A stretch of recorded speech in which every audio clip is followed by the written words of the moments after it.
আজ পর্যন্ত কোনোদিন মুসলমানদের উৎসব শবে বরাত একটা হিন্দু মসজিদে দেখার জন্য আসলো না, মুসলমানদের উৎসব শবে কদর একটা হিন্দু কোনোদিন চাওয়ার জন্য আসলো না, মুসলমানদের উৎসব রমজান মাসের রোজা একটা হিন্দু কোনোদিন তোমার সাথে সমাজ করার জন্য রাখলো না, একটা হিন্দু কোনোদিন তোমার ঈদের নামাজে আসলো না, একটা হিন্দু কোনোদিন তোমার সাথে জুমার নামাজে অংশগ্রহণ করলো না, তোমাকে দেখার জন্য পর্যন্ত আসলো না।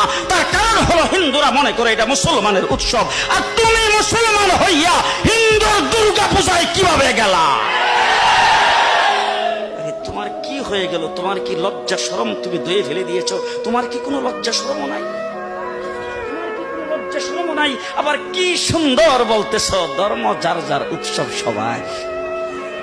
হাই হাই হাই, ও মুসলমান যুবকেরা ভালো করে শোনো, ধর্ম যার যার উৎসব সবার, তাইলে বিয়া যার যার বউ তো সবার।